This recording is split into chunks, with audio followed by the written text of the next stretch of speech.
안녕하세요. 방콕에서 부동산 에이전시 운영 중인 고마저씨입니다. 가끔씩 자기가 산 콘도 좀 팔아달라고 연락이 오는 경우가 있습니다. 또 뭐 관리를 해달라고 연락이 오는 경우도 있고요. 그런데 저는 좀 대묻고 싶습니다.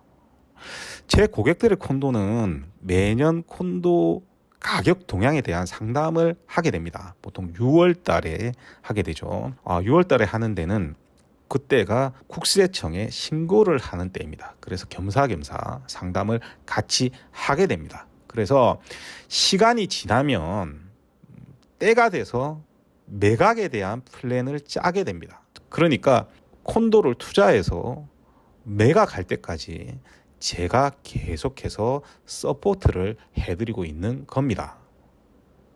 그 말인즉슨 이 사이에도 계속 관리 서비스를 해드리고 있다는 얘기입니다. 예를 하나 들어드리겠습니다. 제 고객의 90%는 태국이 아니라 한국에 사시는 분들입니다. 간단하게 그분들이 태국 토지세 같은 세금 고지서가 날아오면 한국에 있기 때문에 그것을 받아볼 수가 없겠죠. 그건 누가 하겠습니까? 저희 직원들이 하겠죠. 그 다음에 6월이 되면 국세청에 취득과 보유 신고를 해야 됩니다. 앞에도 말씀드렸죠. 그래서 6월이 되면 제가 모든 고객들과 상담을 하고 해당 내용에 대해 알려드리는데, 만약에 금액 같은 숫자를 기입해야 되는 경우, 예를 들면 취득신고 같은 경우는 숫자를 일일이 써야 됩니다. 환산해서까지 다 써야 됩니다. 그러면 제가 그 숫자까지 전부 써서 사진 찍어서 보내드립니다. 저희 고객들은 그냥 기입만 하시면 되겠죠. 그런데 제가 취득 과정이나 다른 관리 부분에 대해서는 이야기를 여러분들에게 지금껏 많이 해왔습니다.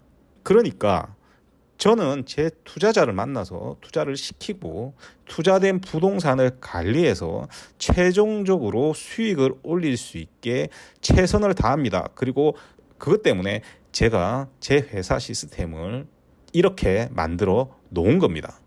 그래서 애초에 아무 콘도나 가격에 맞추어 구경시키고 투자시키지 않는 겁니다. 그러니까 가끔씩 저를 통해 콘도를 구매하지 않고 판매하기 전까지 저희 회사 서비스를 받아오지 않은 콘도인 경우에 제가 판매를 해드릴 이유가 별로 없는 겁니다. 어떻게 산지도 모르고 어떤 가격에 산지도 모르는 콘도를 제 네트워크 동원해서 판매해주면 저에게 어떠한 이익이 남는 겁니까? 문제는 그분들 저한테 크게 고마워나 할까요? 그러면 이렇게 반문할 수 있습니다. 한국에서처럼 부동산이 있으니까 집 좀 내놓을 수 있지 않느냐. 이런 분들은 지금 앞에 설명한 내용을 또 깡그리 잊어버리고 자기 생각만 가지고 얘기를 하는 겁니다. 근본적으로 여기는 한국이 아닙니다. 그러니까 저 시스템을 만들어 놓은 겁니다.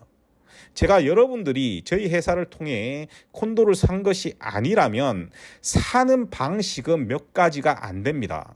다른 에이전트를 통해 사거나 아니면 직접 방문을 해서 샀겠죠. 먼저 직접 방문을 하는 워크인 거래의 위험성에 대해서는 제가 너무나 많이 설명을 했기 때문에 더 이상 얘기 드리지 않겠습니다만, 살 때는 직접 사셨는데 팔 때는 왜 직접 팔지 못하는 겁니까? 제대로 된 가격에 샀는지도 모르면서 돈은 더 얹혀서 받으시려고 그러시잖아요. 매수 시에는 커미션이 발생하지 않고 매도 시에만 커미션이 발생하는 나라가 태국입니다. 혹시 수수료를 낼까봐 아까워서 직접 콘도를 사신 분이라면 최소한 3%나 되는 판매 커미션도 아까우실 텐데 왜 직접 안 하는 겁니까? 처음부터 뭔가 잘못된 판단이 아니었을까요? 다음으로 다른 에이전트한테 샀다면 그 에이전트 지금 어디 있는 겁니까? 제가 알려드렸던 방법대로 고마저씨 싫으면 태국 에이전시 사장 여러 사람 만나서 그 사람 찾으라고 했는데 그 방법을 쓴 것은 아니겠군요. 그러면 지인에게 에이전트를 소개받았거나 제가 정말 좋은 방법이 아니라고 그렇게 얘기했던 기디 프로퍼티 같은 사이트 찾아서 에이전트 찾은 것 아닙니까? 그렇게 잘 알아서 도와줬던 지인 지금 어디 있습니까? 그 부동산 사이트로 찾았던 에이전트 지금 어디 있는 겁니까? 자, 그런데 여기 외국입니다. 제가 제 고객집을 판다라고 합시다. 그러면 한국 분들한테 다시 파는 겁니까?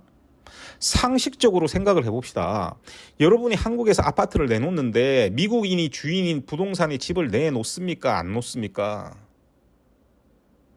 제가 제 고객들 콘도 매매를 하거나 임대를 할 때는 제 직원들도 부동산 사이트에 올립니다. 하지만 3년 넘게 임대 거래 하나 된 적이 없습니다. 심지어 부동산 사이트에 매물을 올리려면 돈이 들어갑니다. 그거 제 회사 돈으로 무료 서비스 해드리는 겁니다. 작년에는 회원가입비가 100만 원이 넘는 패키지 썼고 올해는 50만 원 정도 되는 패키지 씁니다만 제 고객들에게 그 돈 받아본 적 한 번도 없습니다. 그런데 왜 쓰는지 아십니까? 혹시라도 제 직원들이 다이렉트로 임차인이라도 잡으면 언제가 될지는 모르겠습니다만 커미션 수입이 생기겠죠. 그리고 교육도 됩니다. 그런데 근본적인 이유는 다른 데 있습니다. 왜냐하면 부동산 사이트에 올리면 대부분 에이전트들에게 연락이 옵니다.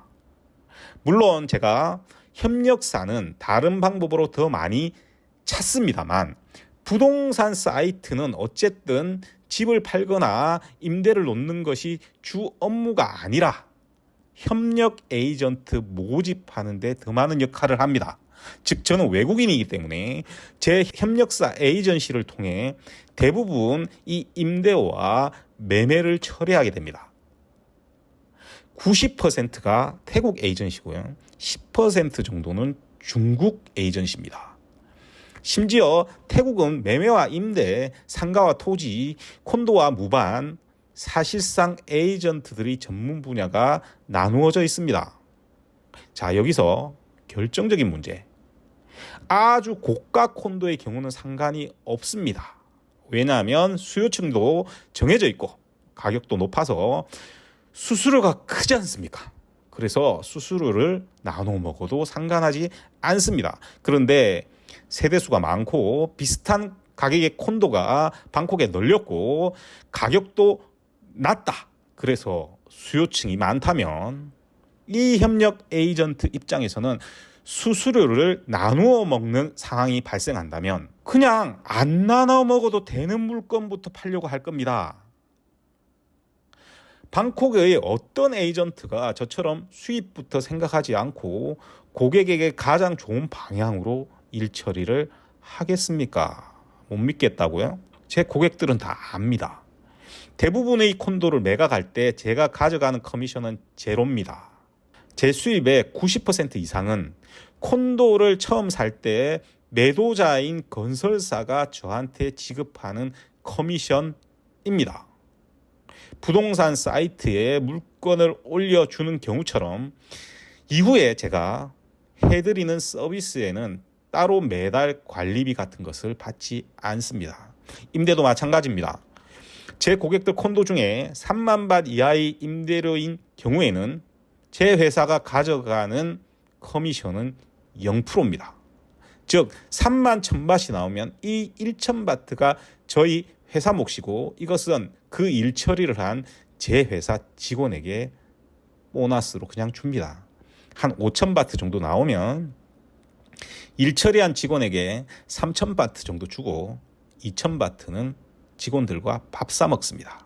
자, 그러니 한국에서처럼 자기가 콘도 팔 때가 되어서 인터넷 검색하다가 제 이름이 나오니까 연락해서 그분들이 콘도를 매각해 달라고 하면 제가 제 네트워크를 사용할 이유가 있겠습니까? 없겠습니까? 없는 겁니다. 심지어 그분들 대부분 가격도 제대로 주고 샀는지 본인들도 잘 모릅니다. 즉 제가 여러분들에게 콘도를 제공할 때 온갖 디테일한 내용을 전부 분석해서 엄선해서 제공된 콘도와 차이가 나는 겁니다. 그리고 저는 알다시피 제 고객 콘도에 임차인을 넣을 때도 아무나 받아서 넣지 않습니다. 제 협력 에이전시 에이전트들은 제 까다로운 요구를 맞춰주는 대신에 제가 되도록 커미션을 안 나누어 먹는 겁니다. 그러니까 제가 유닛 면적에 유닛 위치까지 지정해서 투자된 콘도도 아니고 제 회사의 섬세한 관리를 받아온 것도 아닌 그분들의 콘도를 제가 팔아드리는 것 자체가 굉장히 힘든 일입니다. 앞에도 얘기했지 않습니까? 제가 과거에 이것 처리해주고 고맙다는 소리 한번 들어본 적이 없습니다. 그래서 더 안 해주는 겁니다. 그리고 그게 맞습니다. 그래야 제 회사에서 투자된 콘도와 차별이 생기는 것 아니겠습니까? 여러분들 잘 생각해 보세요. 여러분들이 저보다 태국에서 오래 한 20년 살았다고 합시다. 그런 지인이 있다라고 합시다. 내가 콘도 사고 싶은데 내가 잘 모르는 고마저씨보다는 지인이 낫겠지 하고 연락을 했다고 합시다. 그래서 그 지인이 그래 내가 도와줄게 했다고 합시다. 그런데 그분 지금 뭡니까? 방콕에서 제가 거래하지 않는 건설사 콘도는 아시다시피 글로벌 부동산 혹은 다국적 판매회사가 외국인 쿼터 판매권을 사서 판매하는 콘도들입니다. 이외에 제가 거래하고 있는 대기업만 얘기하면 랜드앤하우시스, 에이피타이, 산시리, 오리진, MQDC, 아난다, 레이몬드랜드, 노블, 리슬란드 직접 판매 계약 맺고 거래하는 방콕 현지 한국인 법인은 제 회사밖에 없습니다. 그러니까 그 지인분은 직업이 부동산 에이전트는 아닐 가능성이 무지하게 높겠죠. 그러면 그분은 부동산 거래를 20년 살면서 몇 번이나 해봤을까요? 아니, 20년 동안 부동산 계약서 자체를 몇 개나 봤을까요? 도와준다는 내용 해봐야 여러분과 똑같이 부동산 사이트나 한인 사이트 들어가서 물어보는 겁니다. 그게 아니면 자기 동네에 아는 태국인 부동산 통해서 알아봐 주는 겁니다. 단순히 태국어 좀 할 줄 아는 것밖에 없는 겁니다. 그런데 가끔씩 보면 그분들은 왜 안 바쁠까요? 이제 아시겠습니까? 정상적인 지인이라서 여러분들을 걱정한다면 이게 한두 푼 돈이 들어가는 게 아닙니다. 그러니까 내 전문 영역이 아니기 때문에 관여하려고 하지 않는 겁니다. 그래서 정말 여러분을 생각하는 지인이라면 내 전문 영역이 아니니까 전문가를 찾아보라고 말하는 겁니다. 왜? 그분이 관리를 해줍니까? 임대를 놓아줍니까? 도대체 뭘 해줄 수 있습니까? 태국과 한국의 세금 구조나 압니까? 그래서 판매할 때 그분은 없는 겁니다. 자, 다시 여러분에게 물어보겠습니다. 제가 저희 회사를 통하지 않은 물건을 관리하거나 처리할 이유가 있습니까? 최근에 제가 오리진과 거래를 트기 시작했는데 오리진 직원이 커미션 얘기를 하니까 제가 말을 끊었습니다. 그리고 그냥 고객에게 좋은 가격, 정상 가격으로 주면 됩니다. 라고 얘기를 했습니다. 제가 제일 싫어하는 사람들이 어떤 사람이냐 하면 태국은 계약금이 들어오면 커미션을 받게 됩니다. 그런데 우리가 계약금과 잔금 납부 사이에는 많은 시간차가 생길 수가 있습니다. 거래를 하기 전에는 간이라도 빼줄 것처럼 얘기하고 돈 받고 나면 안면 몰수하는 인간들, 제가 제일 경멸합니다. 그런 인간들 때문에 한국 투자자들이 한국 에이전시를 못 믿는 겁니다. 그리고 그 사람들이 일을 오래 할 수 없기 때문에 한국 에이전시가 적은 겁니다. 그래서 저는 아무거나 팔지 않고요. 아무에게나 팔지 않습니다. 여러분들 한국에서 콘도 몇 개 찍어와서 구경하고 다니시는 분들 계신데 그거 아무짝에 의미 없는 시간 낭비입니다. 이제 하도 얘기해서 얘기하기도 입 아픕니다. 저는 아시다시피 팔 물건 없으면 안 팝니다. 부동산은요, 고객이 그때 안 하면 안 합니다. 저 그거 압니다. 그래도 좋은 것 없으면 안 팝니다. 여기 한국이 아닙니다. 그래서 제가 제 시스템 만들어 놓고 그대로 따라오려고 하지 않는 분들, 제가 의뢰 자체를 안 받는 겁니다. 아주머니들 와서 이 콘도 저 콘도 보여달라고 하시는 분들 그냥 관광하고 집에 가십시오. 10개 보면 여러분들 뭘 할 수 있습니까? 겉모양? 저는 팔 때도 좋은 콘도만 찾는 것이 아니라 유닛 위치까지 지정해서 여러분들에게 제공합니다. 그러니 제 회사 이름을 통해서 투자되지 않은 부동산 물건에 대해 제가 관여할 이유가 있겠습니까? 없겠습니까? 자, 오늘도 들어주셔서 대단히 감사드리고요. 이상 저는 방콕에서 고마저씨였습니다.